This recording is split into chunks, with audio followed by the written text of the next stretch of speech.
Just wondering with Steph having not played the last few games, is he on any sort of minutes restriction, or kind of what's the plan with Steph? No minutes restriction, but we'll have our eye on him. I would imagine he'll get tired a little quicker, so maybe his runs will be a little shorter, but there's no restriction. How do you guys come to the decision to rest Al tonight? We just want to separate Draymond and Al, there's a chance that Draymond could miss tomorrow. He's been banged up, and we're trying to manage these guys. And so we'll give Al tonight off. He'll play tomorrow. We'll see how Draymond gets through tonight's game and make a decision then. Steve, the plan for Steph, there's no restriction about tomorrow as of now. Right. Yeah, correct. Steve, what's important against their pressure? Are there formulas, ways to handle it so you don't get into congested spaces and you keep your flow going? Yeah, you have to be spaced, and you have to be disciplined. You have to take the shots that are there. If you turn down a shot against these guys and put it on the floor, try to get into the paint, they've got a lot of guys who will poke the ball away, and it's a layup at the other end. So they're probably the best in the league at forcing turnovers, generating offense off their defense. So we're going to have to be really solid tonight, but it starts with the spacing for sure. What do you want to establish? I mean, being 1-5 on the road, what do you want to establish on this trip?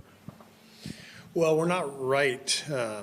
We're not playing at a high level. So the main thing is I want to, find a better rhythm, connect the game. I think, we did a better job taking care of the ball last game and last couple games, but we have to execute better offensively in order to really set up our defense as well. So I don't think we've really put it together yet, but we'll use this trip to watch a lot of film, try to hammer home some key points, and hopefully that's enough to get us going.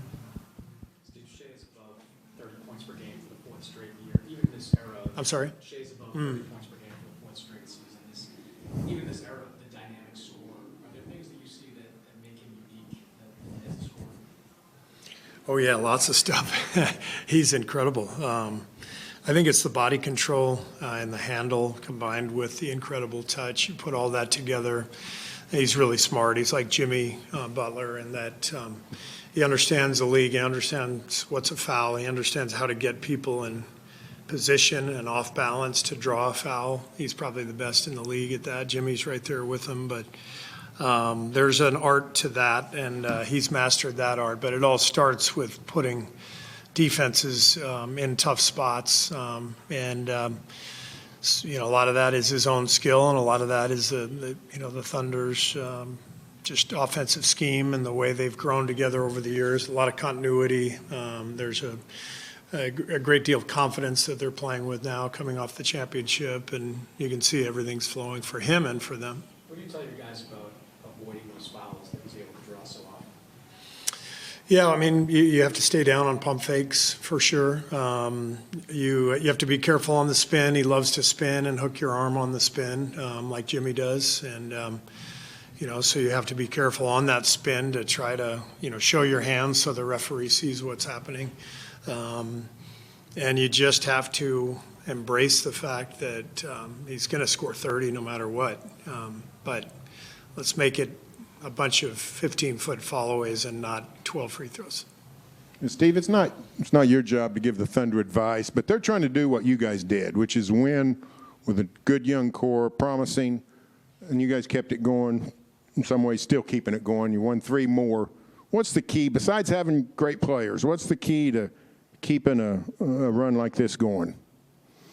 I'm glad you qualified it by saying besides great players, because that is the answer, but you're looking for something more. But the continuity that we've had has really helped ownership, front office, coaching staff, best players. When you can line all that stuff up and be really unified, it allows you to get through the inevitable adversity that you're going to face. And they clearly have that. They have a great stable infrastructure, coaching, management, ownership, all of that. And because they have great players, great talent, and they're all connected, they're gonna be doing this for a long time.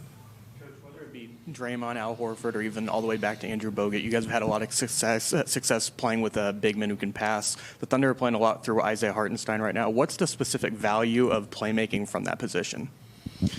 Yeah, it's a different way to attack. I would say there's been so much pick and roll over the last 20 years or so. Everybody has really gotten great with pick and roll, but that also means defenses have gotten better and learning how to guard pick and roll. And so I think over the last 5-6 years, you've seen a lot more playmaking through centers, delay action, hitting the center, and then running dribble handoffs and back cuts. I call it Princeton action because Pete Carrill really did that with his teams at Princeton. He was kind of the first guy I saw to really run an offense through that spot.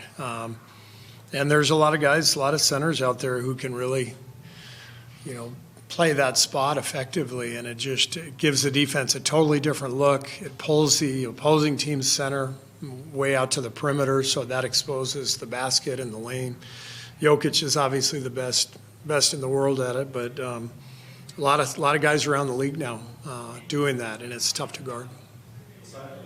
Great players you guys have had throughout the years. As you mentioned, you've had guys shine in their roles as well, Gary Payton II being one of them. Just how do you quantify his impact throughout the years to what you guys have done? Whose impact? Gary Payton II, Gary. CPT, yeah. Elite defender. He's helped us win a lot of games over the years, and he fits well with Steph, because he's such a good screen and roll player and finisher at the rim, and he's also an incredible teammate. Times like these where he's not playing a whole lot, he's still upbeat, still pulling for his teammates, still contributing everything that he can, and so he's a wonderful guy to coach and a really impactful player.